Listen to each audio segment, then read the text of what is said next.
새만금 토지 구매는 랜드스토어에서, 새만금 토지 정보는 랜스TV에서. 안녕하십니까, 랜드스토어 공식 유튜브 채널 랜스TV입니다. 지난 영상에서 새만금 특별자치시가 필요한 이유를 설명하기 위해 군산, 김제, 부안의 새만금 매립지 행정구역 결정 다툼에 대해서 일부 이야기를 나누었는데요. 1편 내용을 보시면 이번 영상이 좀 더 이해가 가실 것 같은데요. 우측 상단에 있는 바로가기를 눌러서 시청해 주시면 되겠습니다. 새만금 매립지를 차지하기 위한 군산, 김제, 부안의 다툼이 치열하게 벌어지고 있는데요. 새만금 3, 4, 5 방조제 귀속권은 군산으로 귀속이 정당하다는 대법원의 판결로 인해서 새만금 영토 전쟁 1차전은 군산이 승리했습니다. 이제는 새만금 영토 분쟁 2라운드가 펼쳐지게 되는데, 그 대상이 바로 새만금 방조제 1, 2호 방조제입니다. 앞서 말씀드렸던 대로 새만금 3, 4호 방조제 판결은 2차전인 새만금 1, 2호 방조제 판결에 결정적인 영향을 줄 것이기 때문에 3, 4호 방조제가 누구에게 기속되느냐 결과보다는 그 판결 내용이 더 중요했었는데요. 판결 내용은 앞서 말씀드린 대로 판결의 근거가 해상 경계선이 빠지고 행안부 장관 결정이 언급되었다는 것이 3개 시군의 희비를 가르는 핵심 포인트였습니다. 매립지 분쟁에서 메시급 결정력을 가진 해양 경계선 근거가 이번 판결에서는 없어졌기 때문에 군산은 당혹감을, 부안과 김제는 이길 수 있다는 희망을 가지게 되었습니다. 하지만 이 속내는 감추고 앞으로 다가올 2라운드 최종전을 위해 세계 시군은 서로에게 유리한 여론을 형성하기 위한 입장문을 발표합니다. 군산시는 대법원의 판결은 기존 헌법재판소의 해상경계선은 인정해 준 것이라는 식으로 해상경계선 분할을 다시 한번 주장합니다. 김제시는 연잡관계를 고려해달라라며 군산 앞은 군산, 김제 앞은 김제, 부안 앞은 부안 관할로 결정해달라고 입장문을 발표합니다. 부안군은 이번 판결로 해상경계선 분할은 불합리함이 확인되었으니 매립지 관할은 각각 시군 인접지역으로 지정하는 것이 타당하다는 당위성을 확보했다, 이렇게 발표를 하게 됩니다. 부안이 판결에 대해서 좀 더 명확하게 해석을 한 것 같긴 한데요. 부안은 김제의 연접관계 분할에 대해서는 동의를 하면서도 1, 2호 방조제는 부안 것이라는 내용을 추가함으로써 김제와의 분쟁 소지를 또 남기게 되었습니다. 군산의 해상경계선 분할 주장에 맞서 연접, 인접 관계로 분할을 해야 한다고 맞서는 부안, 김제가 2호 방조제를 두고 다시 서로 반목하는 모습을 보면 마치 적벽에서 조조에 대항하기 위해 잠시 힘을 합쳤던 유비와 송건이 조조가 물러난 후 형주 남부 땅을 두고 서로 반목하게 되는 삼국지 모습과 너무 흡사해서 보는 재미가 있습니다. 자, 이제 세계 시군의 속셈은 바로 새만금 방조제 1, 2호에 있다는 것을 알게 되었는데요. 그 중에서도 군산, 김제, 부안이 최종 승부를 보려고 하는 것은 바로 2호 방조제입니다. 새만금 땅에서 가장 알짜인 곳으로 당시 2호 방조제를 얻으면 새만금을 다 가진다 라는 말이 있을 정도였습니다. 그렇다면 왜 이렇게 2호 방조제를 차지하려고 했을까요? 첫째, 토지 확보는 지자체장 선거 때 표와 직결되기 때문에 그렇습니다. 둘째, 매립지 확보 시 인구 증가와 함께 간척지 내에 조성된 여러 시설로 인해 세수 증가 등 막대한 이권 창출이 기대됩니다.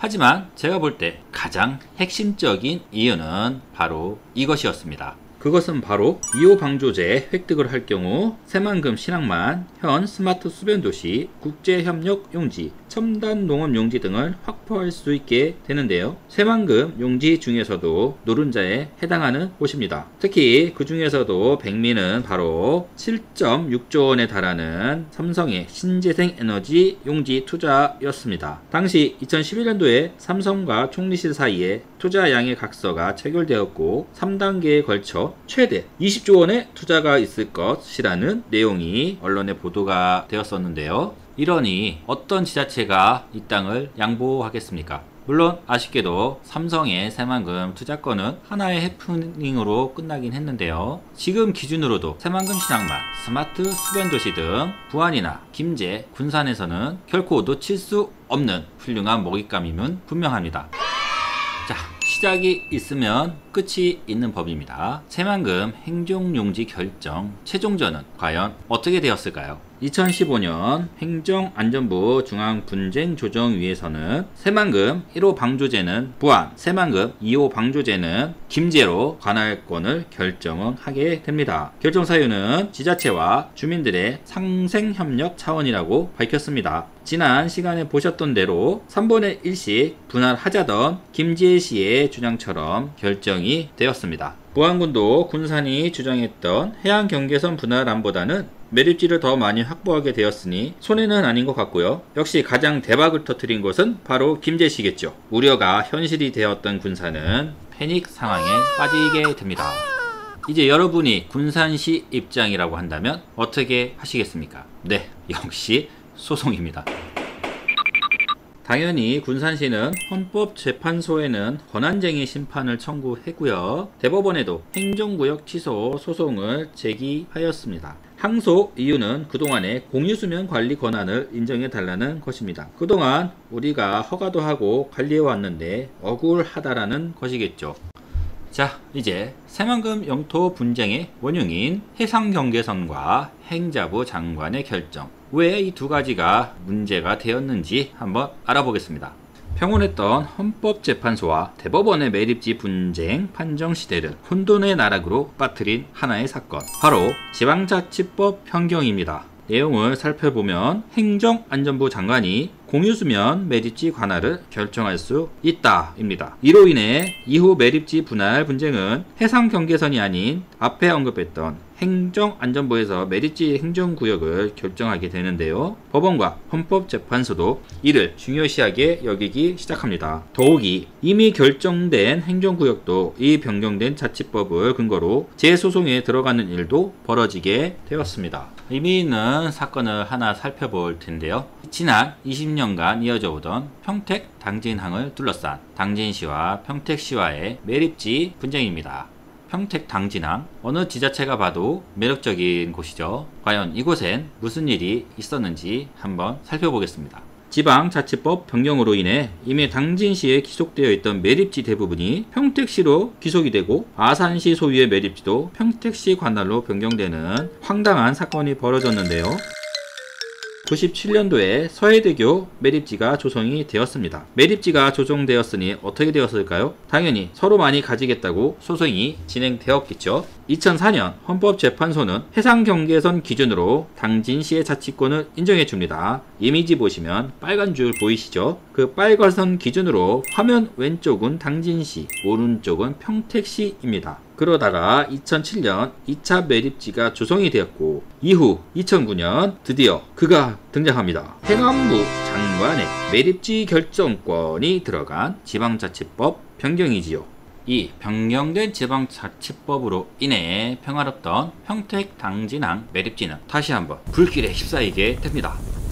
평택시는 변경된 이 법안을 근거로 2010년 행안부에 조정 신청을 합니다. 그리고 2015년에 중앙분쟁조정위원회 분할 결정에 따라 제방 안쪽 매립지는 당진시 약 29%고요. 나머지는 평택시 71%로 기속을 받음으로써 평택시는 대박을 터뜨리게 됩니다. 당진시, 아산시, 충청남도에게는 마른 하늘에 날벼락도 이런 날벼락이 없습니다. 예를 들어 2014년도에 당진시 관할에 매립지에 있던 두 개의 기업이 당진시에 납부한 지방세가 10억이 넘었다고 합니다. 그러나 관할구역이 변경되면서 이 두 업체도 평택시로 넘어가게 되었는데요. 앞으로 이 매립지 일대는 대규모 투자가 또 예정이 되어 있었기 때문에 향후 막대한 경제적 이익을 취할 수 있는 곳이었습니다. 황금 알을 낳는 우리 알을 평택시에게 뺏기기 당진시와 충청남도 과연 어떻게 했을까요?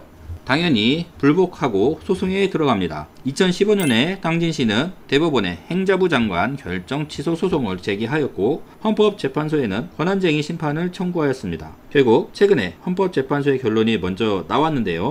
2020년 7월에 나온 헌법재판소의 결정은 원고 각하였습니다. 평택시와 경기도의 승리입니다. 판결 사유는 신생 매립지 관할권은 행안부 장관이 결정한 순간부터 시작된다 였습니다. 아직 대법원 소송이 남아있지만 이 판결 때문에 당진시와 충청남도가 승소할 확률은 지극히 낮아 보입니다. 그렇게 되면 화면에 나오는 이미지처럼 노란색이 당진시, 붉은 선 안쪽이 계속해서 매립지가 조성될 곳인데요. 평택시로 최종 기속이 결정될 것 같습니다. 2019년에도 고성군과 사천시 간에 매립지 분쟁이 있었습니다. 사천시는 해상경계선을 주장을 했고요. 고성군은 연접관계에 의한 효율적 관할을 주장했는데요. 결국 헌법재판소는 고성군의 손을 들어주었습니다. 새만금 영토 분쟁 1라운드인 125 방조제 관할 결정에 대해서 항소한 군산시 소송권은 345 방조제 판결권과 평택 당진항 판결, 사천 고성군 간 판결 사례를 감안해 보면 행자부에서 효율적 관할, 주민 편의성, 지리적 연적 관계를 이유로 김제시한대로 3분의 1씩 분할을 했었는데요. 이 행자부 안대로 결정될 가능성이 제 개인적으로는 높다고 생각이 됩니다. 하지만 우리 입장에서는 누구에게 얼만큼 기속이 되느냐 이런 게 중요한 게 아니죠. 서로 소송을 하느라고 기중한 시간만 낭비하고 있습니다. 새만금 개발의 효율이 떨어진다는 것, 이것이 저희가 가장 크게 생각하는 문제인 거죠. 매립지 관할이 결정이 안 되면 등록이 안 돼서 개발 행위가 어렵습니다. 실제로 기업 입주 시 주소가 없어 은행에서 대출이 불가능했었죠. 허가권자가 없으니 매립이 완료된 농업특화단지가 행정구역 불명으로 인한 인허가 불능으로 사업이 정지가 되었습니다. 최근에는 새만금 수변도시 진행 시 군산시가 계획의 재검토를 요구하고 나섰는데요. 군산시와 군산시의회는 도심 공동화와 환경 문제 등의 이유로 반대를 했지만 사실 그 이면에는 2호 방조제를 둘러싼 김제시와 분쟁이 포함되어 있음을 쉽게 유추할 수 있습니다. 이대로 방치하면 안 되겠죠. 일단 올해 연말에 새만금 개발청에서 새만금 행정구역 관리 방안에 대한 연구 용역 결과가 나올 것이라고 합니다. 사실 이 연구 용역 결과에 따라서 새만금은 앞으로 어떻게 개발이 될지 예측할 수 있기 때문에 정말 주의 깊게 살펴봐야 될 내용 중에 하나입니다. 자, 그렇다면 아무 실익 없는 이 지루한 분쟁을 해결할 수 있는 방법은 무엇이 있을까요? 이미 제시된 해결안을 종합해보면 대체적으로 결국은 단일 특별 행정구역 설치가 가장 큰 지지를 받고 있는 것 같습니다. 중앙정부도 사실 세개 분할보다는 신설 또는 통합이 효율적이라고 판단하고 있는 것 같습니다. 그동안 제시된 안들을 종합해보면 세 가지로 압축해 볼 수 있습니다. 1안, 새만금만 따로 떼어내서 새만금 특별시를 지정하자라는 의견. 2안, 새만금, 군산, 김제, 부안을 모두 통합한 새만금 광역시를 지정하자는 의견. 3안은 새만금 개발 권한을 받은 임시기관이 새만금 개발을 완료한 후에 3개 시군으로 분할하자는 의견인데요. 각각의 안을 좀 살펴보면 새만금만 따로 분리하자는 1안의 경우 3개 시군 입장에서는 가장 받아들이기 힘든 제안일 것 같습니다. 본인들은 아무것도 얻는 것이 없고 오히려 바다만 빼앗기게 돼버리네요. 3안의 경우에는 중앙정부 차원에서 효율적인 지원이 불가능하고 지자체끼리 자기의 이익 강화를 위해 지속적인 충돌이 있을 것으로 예상되니 이것도 아닌 것 같습니다.